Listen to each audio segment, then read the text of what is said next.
Shalom teman-teman yang terkasih, kita bersyukur kalau pada hari ini kita masih diberikan kesehatan dan juga kekuatan. Bahkan kita diberikan kesempatan untuk kembali beribadah. Mari kita mempersiapkan hati kita untuk masuk ke dalam hadirat Tuhan. Teman-teman, saya undang untuk bangkit berdiri. Kita mengakui bahwa pertolongan kita dalam ibadah pada hari ini adalah dalam nama Tuhan yang menjadikan langit dan bumi. Kasih karunia dan damai sejahtera dari Allah Bapa kita dan dari Tuhan Yesus Kristus menyertai kita sekalian. Amin. Teman-teman dipersilakan untuk duduk kembali. Mari kita memuji dan juga memuliakan Tuhan kita. Kita bersyukur buat kebaikan Tuhan karena Dia telah menebus dan menyelamatkan setiap kita manusia yang berdosa. Dengan apa akan kubalas Tuhan segala kebaikan-Mu?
Kami sungguh sangat bersyukur karena memiliki Allah seperti Engkau. Allah yang mengasihi kami, bahkan Allah yang telah menyelamatkan setiap kami, manusia yang berdosa.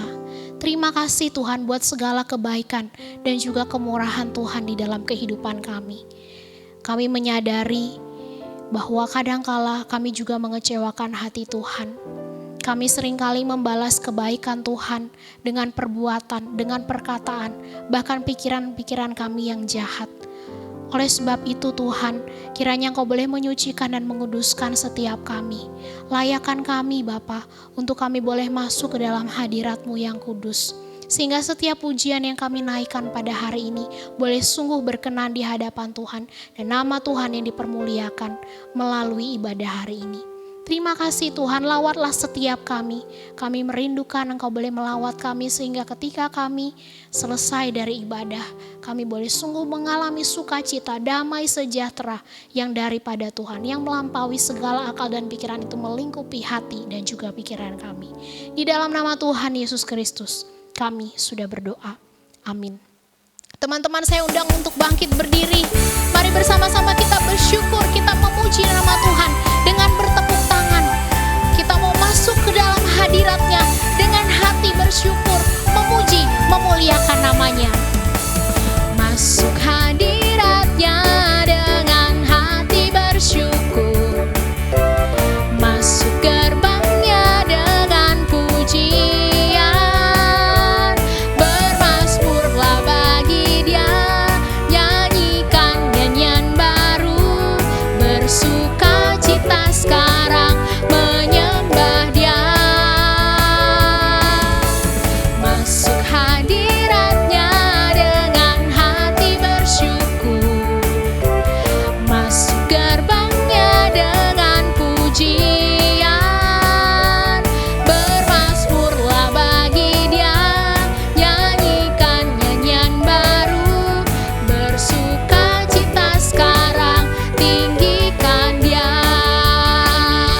Saat hati bersyukur dan jiwa pun bersuka, hadirat Allah nyata dalam pujian. Saat kami menyembah dan tangan pun terangkat, Tuhan hadir dalam pujian umat-Nya.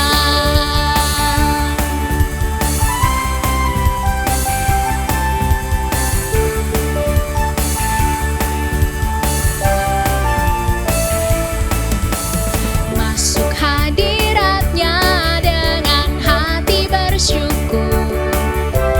Masuk gerbang-Nya dengan pujian. Bermasmurlah bagi Dia, nyanyikan nyanyian baru. Bersukacita sekarang menyembah Dia. Masuk hadirat-Nya dengan hati bersyukur. Masuk gerbang-Nya dengan pujian. Bermasmurlah bagi Dia, nyanyikan nyanyian baru. Bersukacita sekarang, tinggikan Dia. Saat hati bersyukur dan jiwa pun bersuka, hadirat Allah nyata dalam pujian. Saat kami menyembah dan tangan pun terangkat, Tuhan hadir dalam pujian umat-Nya.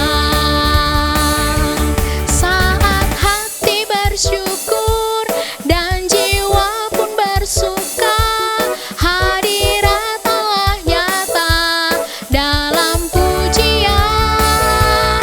Saat kami menyembah dan tangan pun terangkat, Tuhan hadir dalam pujian umat-Nya.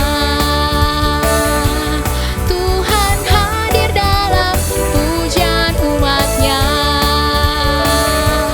Tuhan hadir dalam pujian umat-Nya.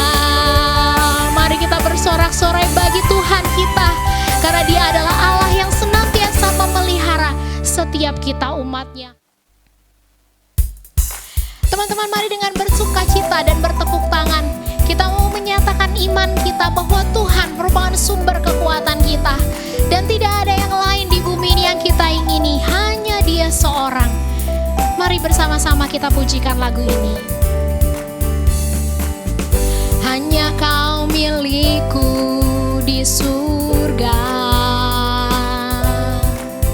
tiada yang ku ingini di bumi, hanya Kau.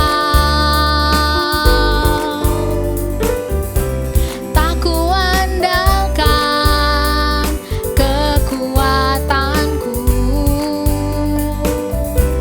namun yang pasti Kau tetap selamanya Allah sumber kuatku, Allah sumber kuatku, Allah sumber kuatku dan bagianku selama-lamanya. Allah sumber kuatku, Allah sumber kuatku, Allah sumber kuatku dan bagianku selama-lamanya, selamanya. Tidak ada yang lain yang kita ingini, hanya Tuhan saja. Hanya Kau milikku di surga, tiada yang ku ingini di bumi, hanya Kau. Tak kuandalkan kekuatanku, namun yang pasti Kau tetap selamanya Allah sumber kuatku, Allah sumber kuatku, Allah sumber kuatku dan bagianku selama-lamanya. Allah sumber kuatku, Allah sumber kuatku, Allah sumber kuatku dan bagianku selama-lamanya. Allah sumber kuatku, Allah sumber kuatku, Allah sumber kuatku dan bagianku selama-lamanya, selamanya. Mari kita bersorak-sorai bagi Tuhan kita yang telah memberi kepada setiap kita kekuatan. Teman-teman, saya persilakan untuk duduk kembali.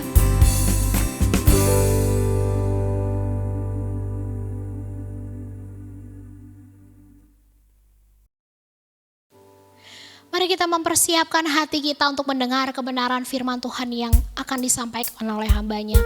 Biarlah kita boleh semakin hari semakin rindu untuk mengenal siapa Tuhan kita, bahkan semakin taat mengikuti kehendak Tuhan. Mari bersama kita pujikan lagu ini. Yesus, Kau kebenaran yang menyelamatkanku. Kau memberikanku hidup dan pengharapan.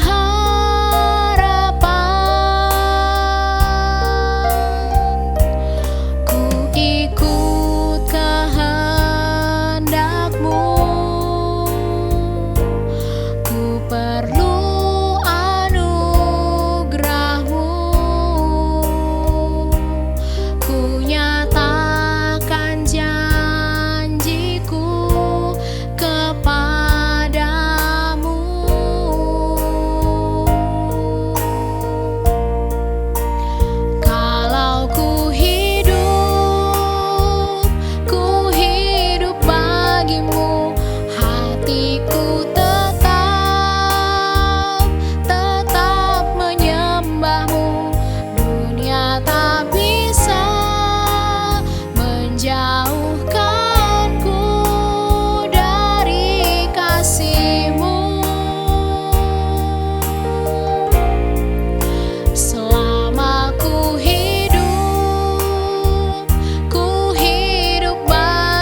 Shalom, selamat pagi teman-teman remaja yang dikasihi oleh Tuhan. Kita bersyukur hari ini kita boleh bersama-sama beribadah walaupun secara online. Mari sebelum kita membaca dan merenungkan firman Tuhan di tengah-tengah ibadah kita berdoa mohon pertolongan dari Tuhan terlebih dahulu. Mari kita bersatu di dalam doa. Bapa, kami bersyukur Tuhan boleh memimpin menyertai kami. Kami juga bersyukur di tengah-tengah kegiatan sekolah online kami boleh melihat bagaimana Tuhan menolong dan menyertai kehidupan kami. Tuhan, saat ini kami mau mengkhususkan waktu kami untuk benar-benar belajar firman Tuhan. Kiranya Tuhan memberikan hikmat kepada kami supaya kami boleh mengerti firman yang akan kami baca dan kami renungkan bersama-sama. Terlebih lagi Roh Kudus yang akan menolong kami untuk melakukan firman ini dalam kehidupan kami sehari-hari. Dengar doa kami, di dalam nama Tuhan Yesus kami berdoa. Amin. Ya, teman-teman yang dikasihi oleh Tuhan, hari ini tema kita adalah Living Above Mediocrity. Ya, Living Above Mediocrity. Mari kita membuka firman Tuhan yang terambil dari Wahyu pasal yang ketiga. Wahyu pasal yang ketiga ayat yang ke-14 sampai dengan ayat yang ke-22. Wahyu pasal yang ketiga ayat yang ke-14 sampai dengan ayat yang ke-22. Jikalau sudah menemukan, teman-teman bisa memperhatikan Alkitabnya masing-masing dan saya akan membacakan bagi kita semua. Demikian bunyi firman Tuhan. Dan tuliskanlah kepada malaikat jemaat di Laodikia. Inilah firman dari Amin, saksi yang setia dan benar, permulaan dari ciptaan Allah. Aku tahu segala pekerjaanmu, engkau tidak dingin dan tidak panas. Alangkah baiknya jika engkau dingin atau panas. Jadi, karena engkau suam-suam kuku dan tidak dingin atau panas, aku akan memuntahkan engkau dari mulutku. Karena engkau berkata, aku kaya dan aku telah memperkayakan diriku dan aku tidak kekurangan apa-apa. Dan karena engkau tidak tahu bahwa engkau melarat dan malang, miskin, buta dan telanjang. Maka aku menasihatkan engkau supaya engkau membeli daripadaku emas yang telah dimurnikan dalam api, agar engkau menjadi kaya, dan juga pakaian putih, supaya engkau memakainya, agar jangan kelihatan ketelanjanganmu yang memalukan, dan lagi minyak untuk melumas matamu, supaya engkau dapat melihat. Barang siapa kukasihi, ia kutegur dan kuhajar. Sebab itu relakanlah hatimu dan bertobatlah. Lihat, aku berdiri di muka pintu dan mengetok. Jikalau ada orang yang mendengar suaraku dan membukakan pintu, aku akan masuk mendapatkannya. Dan aku makan bersama-sama dengan dia, dan ia bersama-sama dengan aku. Barang siapa menang, ia akan kududukkan bersama-sama dengan aku di atas tahtaku, sebagaimana aku pun telah menang dan duduk bersama-sama dengan Bapa-Ku di atas tahtanya. Siapa bertelinga, hendaklah ia mendengarkan apa yang dikatakan Roh kepada jemaat-jemaat. Sampai demikian jauh pembacaan firman Tuhan. Selamat dan berbahagia bagi setiap kita yang membaca, merenungkan dan melakukan firman Tuhan dalam kehidupan kita sehari-hari. Teman-teman yang dikasihi oleh Tuhan, kita mungkin pernah mendengar sebuah pepatah atau kata-kata bijak yang berbunyi demikian. Gapailah cita-cita setinggi langit. Pernah teman-teman dengar ini? Gapailah cita-cita setinggi langit. Teman-teman, kita perlu untuk menaruh cita-cita kita setinggi langit. Dan kita perlu untuk mewujudkan cita-cita yang kita telah tetapkan itu. Tetapi teman-teman, perjalanan untuk mewujudkan cita-cita itu bukanlah sesuatu yang mudah. Perjuangan untuk menggapai cita-cita itu bukanlah seperti membalikkan telapak tangan yang mudah ini. Perjuangan untuk mewujudkan cita-cita, perjuangan untuk mencapai cita-cita, itu adalah perjuangan yang perlu usaha keras di dalam kita meraihnya. Di tengah-tengah perjuangan kita, mungkin kita akan menghadapi tantangan dari luar. Apa itu? Yaitu kita akan bersaing dengan orang-orang yang seusia dengan kita ataupun yang berbeda usia dengan kita. Yang mempunyai cita-cita yang sama dengan teman-teman itu bukan hanya teman-teman saja. Ada banyak orang di luar sana yang juga ingin menggapai hal yang sama seperti yang diciptakan oleh teman-teman. Oleh karena itu, tantangan dari luar ini bisa saja kita hadapi. Yang kedua, tantangan yang mungkin akan kita hadapi adalah adanya sebuah persyaratan yang cukup tinggi, adanya sebuah tuntutan yang cukup tinggi. Sehingga mau tidak mau memaksa kita, mau tidak mau memicu kita untuk menuntut diri lebih dan lebih lagi. Bahkan bukan hanya kita melawan tantangan dari luar saja teman-teman.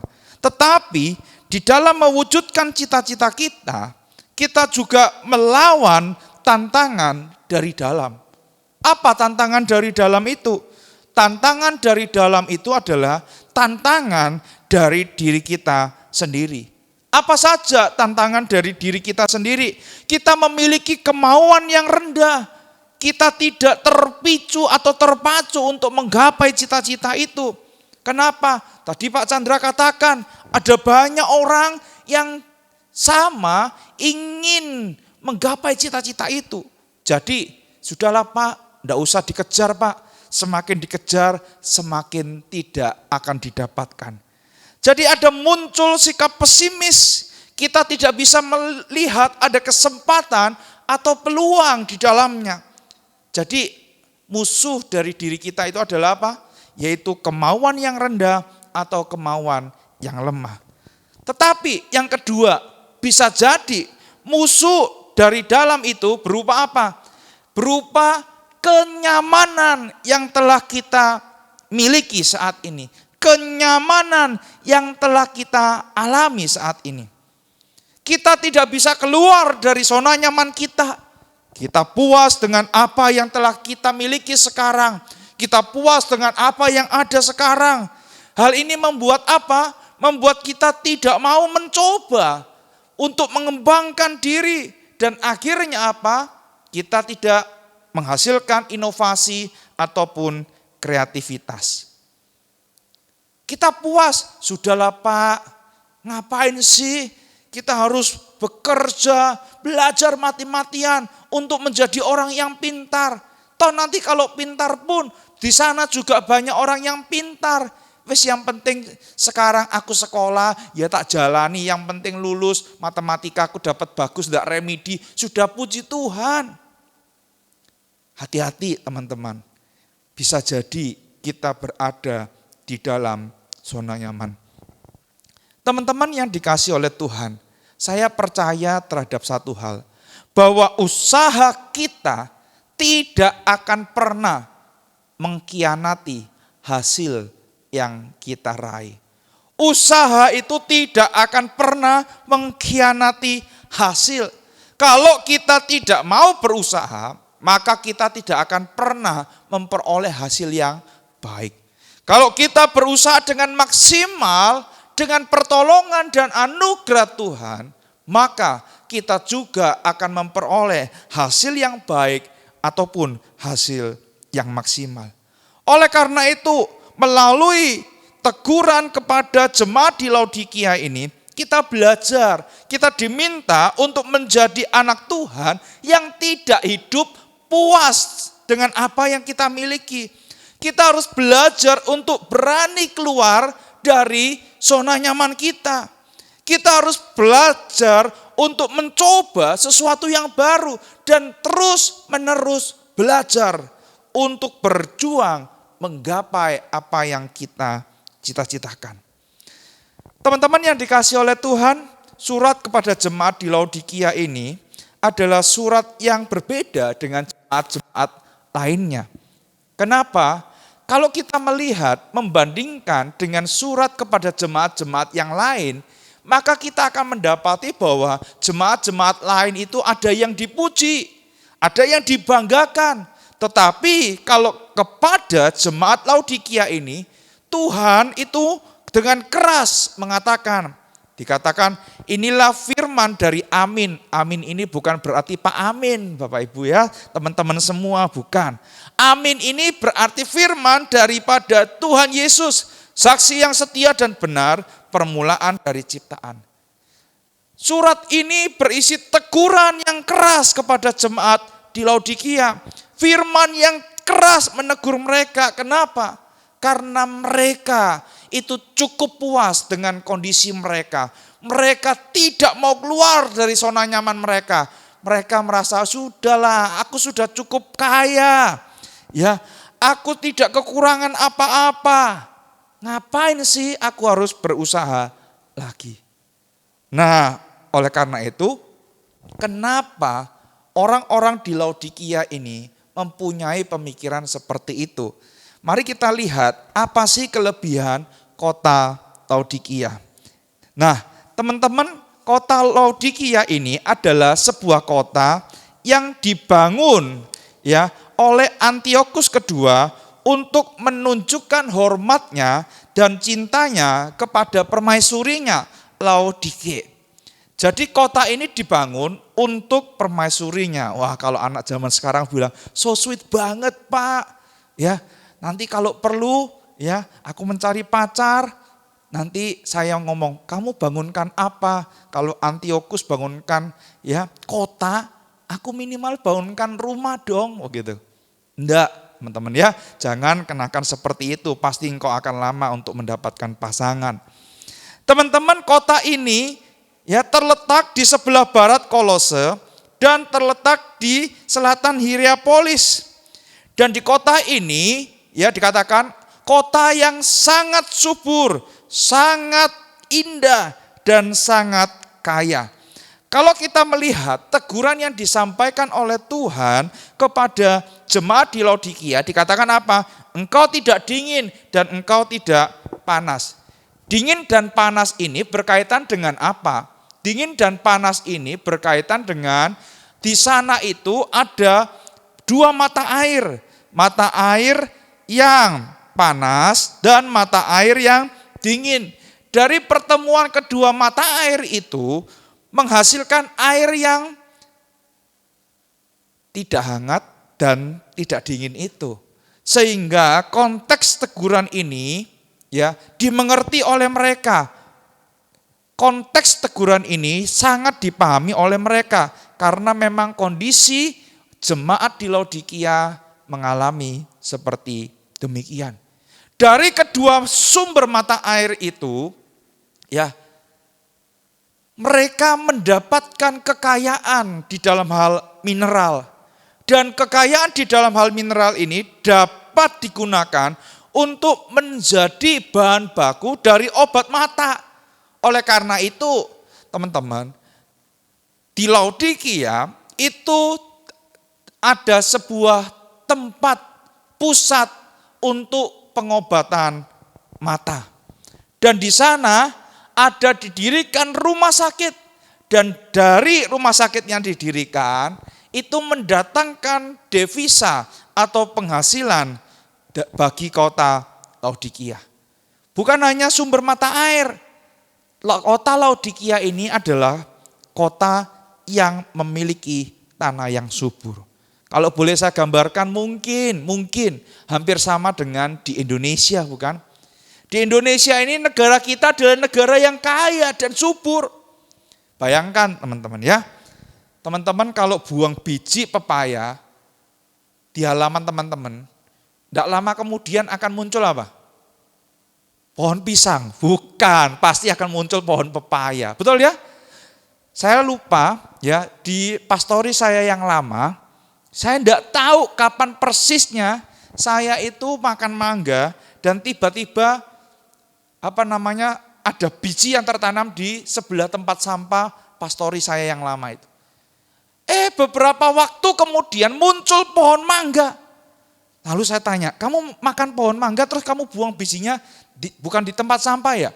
Istri saya bilang enggak. Mungkin kamu, enggak, kita enggak pernah makan sembarangan. Atau bisa jadi orang lain ketika selesai makan mangga bijinya dibuang di sana. Kenapa saya bisa mengatakan itu? Karena ada tetangga yang waktu itu mengatakan, Pak, sampahnya Bapak ditutup aja. Karena ada orang dari gang-gang belakang, kalau pagi jam 4, itu melemparkan sampah di tempat sampah Bapak.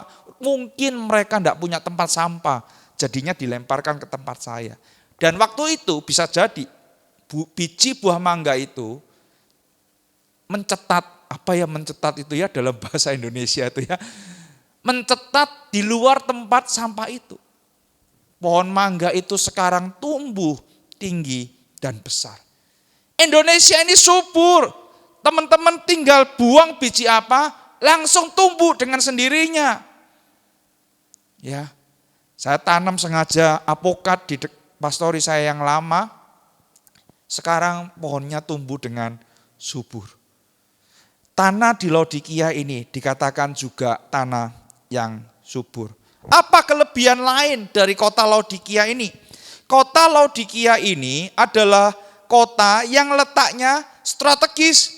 Karena letaknya strategis, maka kota ini menjadi pusat perdagangan.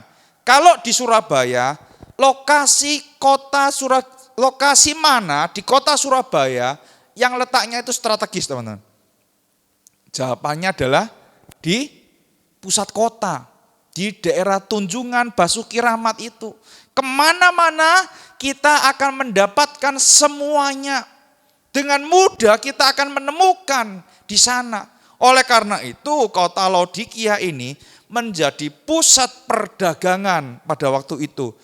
Sehingga kondisi mereka itu sangat makmur. Bahkan dikatakan kota Laodikia ini menjadi kota yang penting bagi dunia perbankan dan dunia trading pada waktu itu. Jadi teman-teman coba lihat nih ya. Sudah letaknya strategis, tanahnya subur, orang datang mau belanja di sana, pasti ketika mampir lihat ya hasilnya itu indah-indah, hasil tanahnya itu indah-indah, pasti memiliki ketertarikan atau keinginan untuk membeli. Kota ini juga menjadi basis militer dari Kekaisaran Romawi pada waktu itu. Sehingga kota ini adalah kota yang relatif aman. Bahkan dikatakan apa? Kota ini menghasilkan wool hitam yang berkualitas tinggi dan berharga mahal. Tentu saja bisa dipakai untuk membuat pakaian bagi orang-orang yang tinggal di Laodikia pada waktu itu. Teman-teman yang dikasihi oleh Tuhan, ketika banyak potensi yang dimiliki oleh kota ini, tidak membuat mereka semakin terpacu untuk apa? Semakin terpacu untuk berjuang, semakin terpacu untuk menghasilkan buah bagi Tuhan. Mereka merasa puas, mereka merasa cukup, bahkan mereka terlena, bahkan mereka merasa tidak perlu lagi aku bekerja sekeras sebelum aku memiliki semuanya ini. Toh juga aku sudah memiliki semuanya ini. Nikmati saja hidup ini guys. Karena apa? You only live once. YOLO kan? Nikmati saja. Kita belum tentu dapat kesempatan-kesempatan yang lain. Sehingga mereka tidak terpacu. Untuk apa? Mengembangkan peradaban dari kota mereka. Dan inilah yang ditegur oleh Tuhan Yesus. Mereka menjadi suam-suam kuku. Mereka menjadi kota yang tidak semangat. Mereka mati suri. Hidupnya tidak dikendalikan oleh tujuan mereka. Bagaimana dengan kehidupan kita, teman-teman saat ini? Teman-teman yang dikasihi oleh Tuhan, hati-hati dengan yang namanya kenyamanan. Saya tidak anti dengan kenyamanan, tidak. Tetapi kenyamanan itu bisa membuai kita dan menjerat kita hingga menghancurkan kita. Teman-teman, kalau kita melihat pertumbuhan dari gereja, kita boleh menyaksikan bahwa gereja bertumbuh itu karena adanya apa? Adanya penganiayaan, adanya penderitaan. Ketika gereja itu sudah merasa nyaman, maka gereja tidak akan pernah mengalami yang namanya pertumbuhan. Kita bersyukur bahwa Tuhan memberkati gereja dengan anak-anak Tuhan yang melimpah dengan apa? Dengan harta, dengan uang.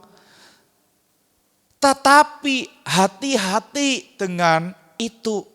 Ketika kita tidak menggunakan dengan baik, ketika kita merasa puas, kita merasa nyaman, maka berkat yang Tuhan telah titipkan itu menjadi bumerang bagi diri kita sendiri.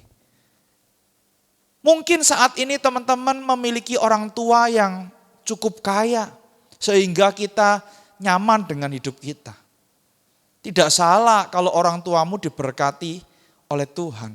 Tetapi jangan sampai engkau terbuai, engkau terlena, dan engkau tidak mau memacu dirimu untuk berjuang menggapai cita-cita yang telah engkau tetapkan. Teman-teman yang dikasihi oleh Tuhan, mari kita belajar dari jemaat Laodikia ini. Jemaat Laodikia ini tidak dingin, tidak panas. Kita tahu ya, air yang panas, air yang hangat-hangat panas gitu ya, sangat nyaman dibuat untuk mandi. Air yang dingin itu sangat enak dibuat minum, apalagi di musim yang panas seperti ini. Nah, kalau air yang di tengah-tengah, saya yakin kita itu tidak suka dengan meminumnya. Oleh karena itu teman-teman, coba pikirkan hal-hal apa yang membuai kita, hal-hal apa yang membuat kita itu terlena. Kenyamanan apa di dalam hidup teman-teman yang membuat teman-teman tidak bisa move on untuk menggapai cita-cita dari teman-teman. Coba kita pikirkan di dalam 1-2 menit ini, hal-hal apa yang telah membuai kita, kenyamanan apa yang telah menawan hati kita sehingga kita tidak bisa move on untuk menggapai cita-cita kita. Oleh karena itu teman-teman, kalau kita melihat selain dikatakan mereka itu suam-suam kuku, Tuhan itu dengan keras mengatakan kepada mereka demikian. Engkau itu melarat dan malang. Loh, kok lucu ya? Dikatakan tadi ada kelebihan. Mereka negara yang makmur, kota yang makmur. Tetapi engkau melarat dan malang. Miskin, buta, dan telanjang. Teman-teman, oleh karena itu, melalui teguran yang disampaikan oleh jemaat Laodikia ini, kita akan melihat bagaimana sih caranya sebagai orang yang masih muda, orang yang secara normal usia kita itu masih panjang. Betul ya teman-teman ya? Kalau dibandingkan dengan Pak Chandra, maka teman-teman itu masih punya masa depan yang cukup panjang. Lalu apa yang harus teman-teman lakukan dengan masa depan yang panjang ini? Ya, supaya kita tidak terbuai, kita tidak terlena, dan kita tidak terkurung oleh zona nyaman kita. Yang pertama teman-teman, kita melihat kita diminta untuk apa? Membeli daripadaku emas yang telah dimurnikan dengan api. Teman-teman, mari kita belajar untuk melihat sesuatu dari perspektif yang lain. Artinya apa? Hidup ini berbicara bukan hanya soal kenyamanan kita saja. Hidup ini bukan hanya berbicara mengenai menjalankan misi pribadi kita. Bukan. Hidup ini berbicara mengenai misi dan tujuan Tuhan yang telah Tuhan titipkan dalam hidup kita. Kalau kita melihat dikatakan emas itu kalau kita kerja, kita beli emas, kita tabung emas itu dikumpulkan dan kita bisa menjadi kaya. Tetapi teman-teman, ketika kita melihat emas yang dimurnikan dengan api, itu menunjukkan bahwa ada sebuah penderitaan, ada sebuah kondisi yang tidak nyaman, yang Tuhan izinkan hadir dalam kehidupan kita, supaya kita bisa lebih berkembang dan lebih bertumbuh lagi. Jadi teman-teman, mari coba kita melihat perspektif yang lain di balik ketidaknyamanan di dalam hidup kita. Jangan kita cuma melihat kenyamanan. Kenyamanan itu bisa membuai kita. Penderitaan, pergumulan itu bisa membuat kita bertumbuh. Teman-teman, kalau saya bertanya begini, akar tanaman kalau ditanam di tempat seperti apa, dia akan masuk ke tanah yang paling dalam dan dia akan tertanam dengan kuat. Nah, sekarang pilih tanahnya seperti apa. Yang pertama, tanah yang tandus. Yang kedua, atau tanah yang subur. Menurut teman-teman, akar tanaman akan menembus bagian tanah yang paling dalam ketika dia ditanam di tanah yang apa? Tandus atau subur. Menurut teman-teman ditanam di mana? Ayo ya, fungsinya akar itu apa? Masih ingat? Ada fotosintesis. Fotosintesis itu H2O ditambah CO2, betul ya? Menghasilkan apa? Nah, saya sudah lupa ya. Teman-teman, untuk fotosintesis, maka tanaman itu membutuhkan apa? Air, betul ya? Air itu bisa didapatkan melalui apa? Melalui akar. Jadi tugas dari akar itu adalah mencari sumber air supaya tanaman itu bisa bertumbuh dengan subur. Nah, lalu pertanyaannya adalah, akar tanaman itu akan tertancap dengan kuat dan dalam ketika ditanam di tanah yang mana? Subur atau tandus? Ya, yang bisa mendapatkan, yang bisa menjawab ya nanti bisa menghubungi ya penginjil Gracia untuk mendapatkan hadiahnya. Jawaban yang benar adalah ditanam di tanah yang tandus. Kenapa? Karena dia akan masuk untuk mencari sumber air yang bisa dipakai untuk fotosintesis. Kalau tanah itu subur, berarti sumber airnya sudah melimpah. Jadi dia tidak perlu masuk sampai ke tanah yang paling dalam. Untuk apa? Untuk mendapatkan air itu. Teman-teman yang dikasih oleh Tuhan, kita seringkali alergi dengan yang namanya kesusahan. Kita seringkali alergi dengan yang namanya penderitaan. Dan kalau bisa, kita tidak perlu mengalami itu. Tetapi, kalau engkau mau berkembang, engkau mau bertumbuh, maka engkau harus menderita, harus berjuang, bahkan termasuk engkau harus melawan dirimu sendiri. Teman-teman yang dikasih oleh Tuhan, mari kita belajar untuk menjadi orang yang menerobos batasan itu. Jangan kita menjadi orang yang terkungkung, jangan kita menjadi orang yang kerdil. Artinya apa? Kita memberikan batasan-batasan kepada diri kita sendiri. Aku lo ndak bisa Pak Chandra, aku lo ndak mampu, aku lo ndak ngerti ini. Kalau engkau selalu mengatakan dirimu seperti itu, maka engkau tidak akan pernah mengalami yang namanya pertumbuhan atau kemajuan. Itu yang pertama. Jadi teman-teman, marilah kita membeli emas yang telah dimurnikan dalam api. Yang kedua, kita diminta untuk apa? Membeli pakaian. Ya, dikatakan apa? Pakaian ini berwarna putih. Teman-teman, kalau kita tadi ingat, Pak Chandra menjelaskan bahwa kota Laodikia ini adalah kota yang menghasilkan wool berwarna hitam. pakaian yang mewah, pakaian yang mahal, tetapi Tuhan dengan keras menegur mereka telanjang. Mereka diminta untuk memakai pakaian putih, pakaian yang bersih atau suci. Apakah kaitannya dengan kita saat ini? Apa yang diminta oleh Tuhan dalam kehidupan kita saat ini sebagai anak-anak remaja di tempat ini? Tuhan minta, mari kita coba lihat diri kita. Kita selidiki diri kita.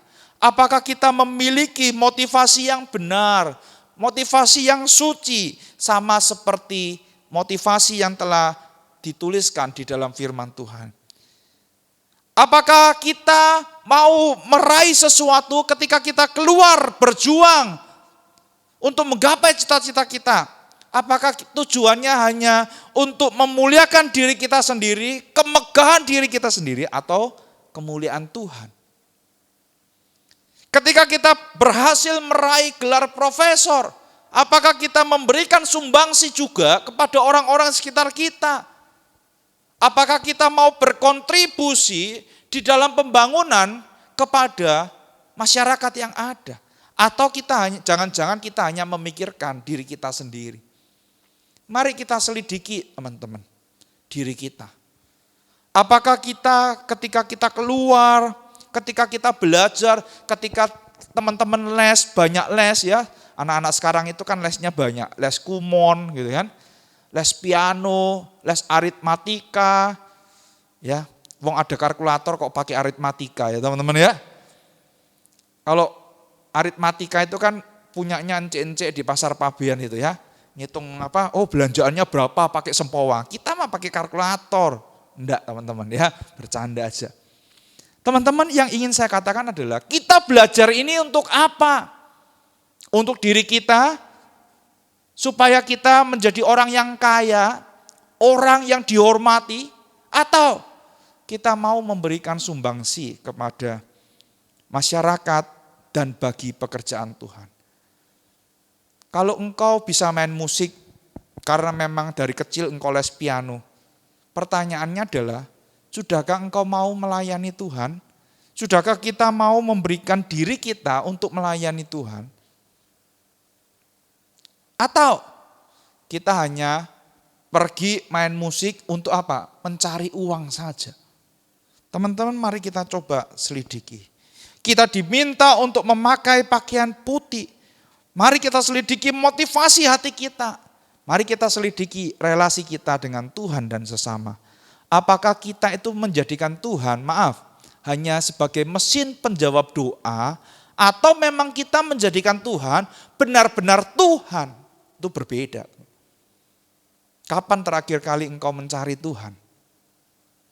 Ketika ujian sekolah akan dimulai, Pak. Kenapa engkau mencari Tuhan pada waktu itu? Karena saya tahu saya belum belajar, Pak. Dan roti hafalan Doraemon itu tidak benar-benar nyata. Maka saya benar-benar membutuhkan Tuhan. Teman-teman yang dikasih oleh Tuhan, ketika kita berelasi dengan Tuhan, benarkah Dia menjadi Tuhan atau kita yang menjadi Tuhan bagi Tuhan kita? Oleh karena itu, mari kita selidiki diri kita, motivasi kita, dan relasi kita. Yang ketiga dan yang terakhir, teman-teman dikatakan apa? Pakailah minyak untuk melumas matamu supaya engkau dapat melihat. Tadi di dalam teguran itu dikatakan buta. Apakah memang mereka buta? Tidak. Mereka tidak dapat melihat segala sesuatunya dengan baik. Mereka tidak dapat melihat sesuatu dari perspektif firman Tuhan. Mereka melihatnya dari sudut pandang dunia. Mereka menilai segala sesuatu dari sudut pandang orang yang ada di sekitar mereka. Bukan berdasarkan firman Tuhan. Sehingga dikatakan mereka itu buta. Lucu ya teman-teman ya. Pabrik obat mata diminta untuk memakai obat mata itu untuk mengobati mata mereka sendiri. Ini adalah sebuah ironi. Teguran yang keras dinyatakan kepada mereka. Mari kita gunakan mata kita untuk melihat. lingkungan yang ada sekitar kita, kebutuhan yang ada, yang diperlukan. Dan mari ketika kita menetapkan cita-cita kita, mari kita bisa menjawab kebutuhan-kebutuhan seperti itu. Jangan pernah menjadi orang yang pas-pasan, teman-teman. Karena yang pas-pasan itu banyak sekali. Benar ya teman-teman ya? Kalau teman-teman males ya, misalnya aku enggak mau sekolah Pak, wis selesai SMA aku tak kerjai. Teman-teman sekarang ya, orang yang punya ijazah pun kerja juga susah, gitu ya. Terus kalau Pak Chandra ngomong sama mahasiswa Pak Chandra bilang gini, kalau kamu jadi mahasiswa, jangan pernah jadi mahasiswa yang puas dengan ijazahmu saja. Karena apa? Setiap tahun sebuah kampus itu memwisuda ribuan mahasiswa. Kalau kamu kuliah di Ubaya setahun itu memwisuda ribuan mahasiswa. Itu hanya di Ubaya. Belum lagi dari kampus lain. Lah kalau kamu cuma pas-pasan, lah apa yang kamu banggakan? Mohon maaf, apa yang kamu jual untuk kamu bisa mendapatkan pekerjaan yang baik dan layak. Oleh karena itu jangan pernah kalau diajari sesuatu, ya aku wis ngerti, padahal belum ngerti. Jangan pernah merasa puas seperti itu. Ya. Berapa banyak teman-teman di sini tertarik dengan multimedia di gereja? Ayo. Ya. Jarang ya? Wes ada Pak nyamirin kok, biarin aja lah Pak nyamirin yang kerjain kok. Ya kan? Teman-teman ngerti enggak settingan ya, sound system dan lain sebagainya. Nah, kalau kita punya skill sesuatu yang lebih daripada orang lain, kita itu pasti akan apa? Bisa menghasilkan kehidupan yang lebih baik dan melalui kehidupan kita nama Tuhan yang dipermuliakan. Nah, kalau kita jadinya orang pas-pasan, ayo coba ini, aku gak iso Pak, wis mentok Pak, utekku jedok Pak.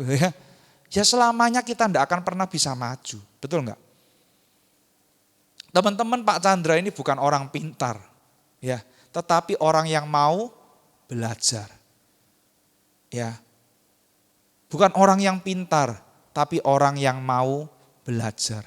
Belajar untuk apa? Mencoba segala sesuatu. Tidak boleh kita ngomong, aku enggak bisa, aku ini bodoh, begitu. Enggak. Coba dulu. Kalau enggak bisa, berarti memang engkau tidak minat di bidang itu. Ya. Jangan pernah menyerah sebelum engkau mencoba.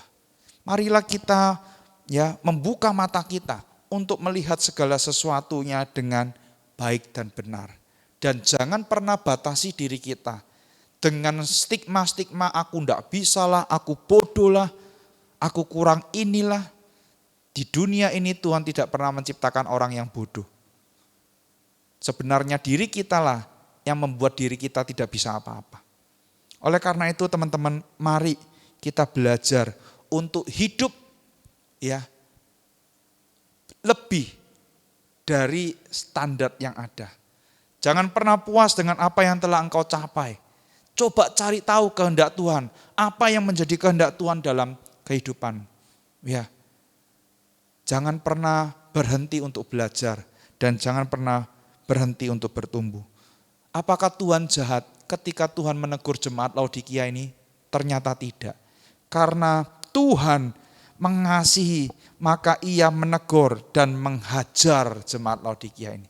Teman-teman, mari ketika engkau dileskan, papa mamamu les ini, les itu, gunakan kesempatan itu. Ya, Pak Chandra dapat kesempatan untuk les bahasa Inggris. Tetapi juga bahasa Inggrisnya Pak Chandra bukan seperti orang-orang bule. Waktu di seminari dulu, ya ketika disuruh membaca Alkitab dalam bahasa Inggris, wah teman-teman bilang, wah Pak Chandra ini pasti baca NKJV gitu ya. Versinya New King James. Bukan, kata teman saya. Itu New King Java katanya gitu. Kenapa? Bahasa Inggris saya medok kayak wong Jawa gitu ya. Saya ngomong Mandarin pun kayak wong Jawa ya. Memang wong Surabaya ini tidak bisa dipungkiri. Tapi tidak apa-apa, tidak usah malu. Waktu di saat ketemu sama orang-orang dari China, Mandarin saya ndak baik, paling cuma dia ngomong ini, seng tiao puhao. Saya tahu, oh nadamu ndak tepat. Mandarin kan banyak nada ya. Gitu kan. Kan 4 nada itu. Lah saya kan ndak ngerti. Ya pokoknya wo ngerti, ni ngerti, meyu wendi. Itu prinsip saya. Saya ndak masalah. Dia ngomong dia ndak ngerti. Kamu ngerti toh? Saya mau ngomong ini. Iya. Oh iya. Saya terus belajar. Suatu kali ada seorang teman itu mau pergi ke rumah saya di Malang waktu kuliah di Saat. Dia tanya gini, "Nita cia Nali." Saya ngomong, "Oh di sini," gitu ya. Terus kemudian, "Oh Kaucing sensia yen meyo." Sensia yen itu seminari. Kaucing sensia yen meyo. Saya enggak ngerti Kaucing itu apa. Terus kemudian saya tanya dalam bahasa Inggris, "What do you mean with Kaucing?" Wo pucu tau gitu ya. Oh Kaucing itu near. Oh saya tambah vocab baru. Oh ya, kalau jauh ya itu apa? Oh jauh itu hanyen, sangat jauh. Oh saya ngerti. Jadi kalau dia tanya lagi, ada orang yang tanya Kaucing atau hanyen, saya ngerti gitu ya. Jadi teman-teman jangan pernah malas, jangan pernah berhenti untuk belajar, mencoba. Waktu di Singapura saya ikut IDMC teman-teman, pengalaman lucu. Saya mau naik bis gitu ya, saya coba ngomong bahasa Inggris. Sopirnya enggak ngerti. Ngomong Mandarin sopirnya enggak ngerti. Saya tanya waktu itu, ini bis mau pergi kemana gitu ya. Ya sambil Mandarin pas-pasan, bahasa Inggris pas-pasan, saya naik saja. Lalu waktu itu teman saya yang duduk, ya bukan duduk, berdiri di depan sopir itu, di dekat sopir itu, saya tanya, "Musuh coba tanya, bis ini mau kemana?" Saya enggak ngerti ngomong apa, pakai bahasa Melayu, siapa tahu itu orang Malaysia gitu kan. Ditanya pakai bahasa Melayu. Oh ini nak ke Malaysia. Aduh ternyata bahasa Melayu. Ngomong Mandarin tidak dijawab. Ngomong bahasa Inggris tidak dijawab. Dadak ngomong Melayu bisa.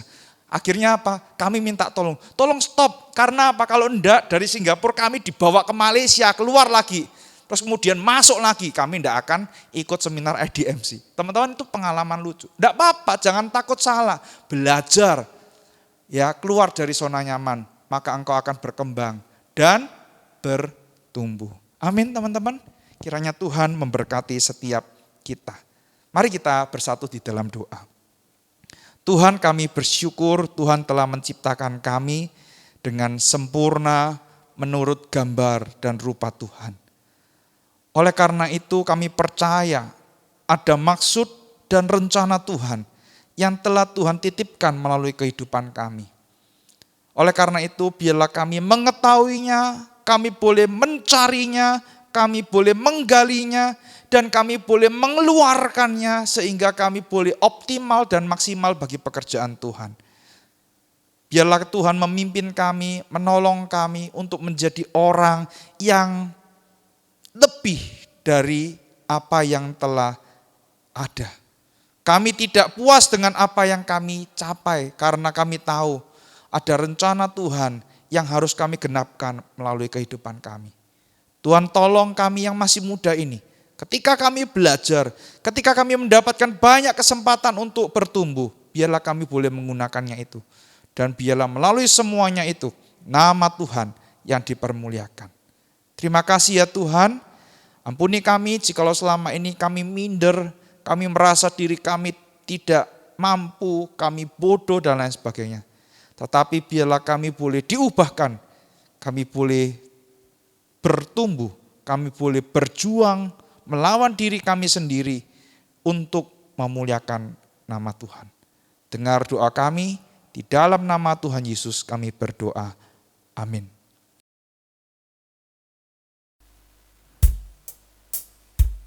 Kita bersyukur untuk kebenaran firman Tuhan yang telah kita dengarkan. Biarlah yang menjadi kerinduan kita tiap hari, kita terus melakukan kehendak Tuhan di dalam kehidupan kita. Yesus kau kebenaran. Yesus kau kebenaran yang menyelamatkanku. Kau memberikanku hidup dan pengharapan.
Teman-teman, mari kita berdoa. Tuhan, kami bersyukur buat segala kebaikan Tuhan di dalam kehidupan kami. Kami menyadari kalau kami boleh ada sampai dengan hari ini itu semua karena kemurahan dan kebaikan Tuhan. Dan kami juga bersyukur buat penyertaan Tuhan secara khusus buat teman-teman kami yang berada di tingkat akhir.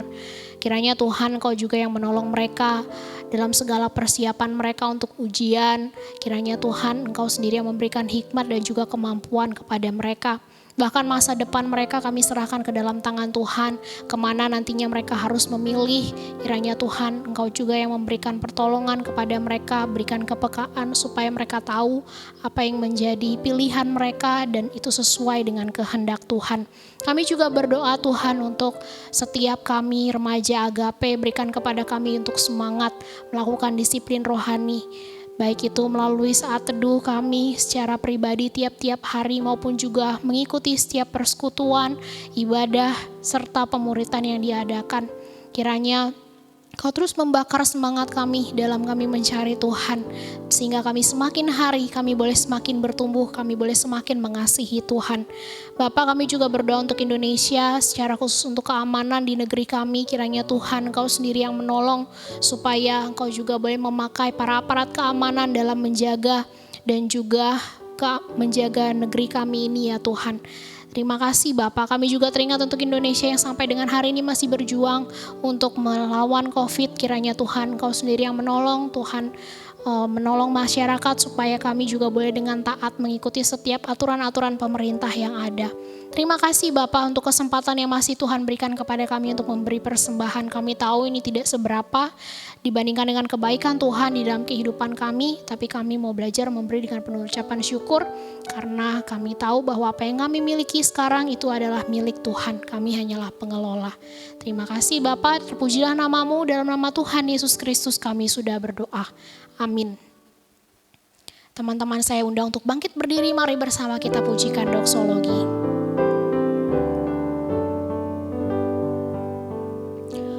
Puji Allah Bapa Putra, puji Allah Roh Kudus, ketiganya yang esa. Pohon selamat sumber berkat.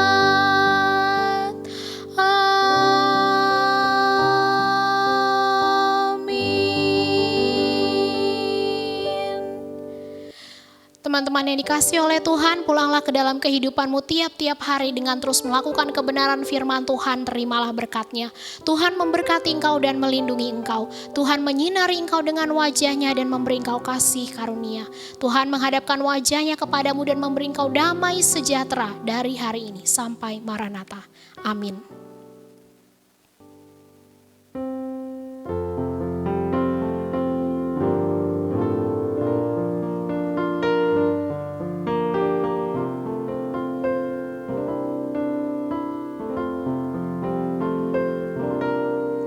Bapa, terima kasih. Bapa, terima kasih. Bapa di dalam surga, puji terima kasih.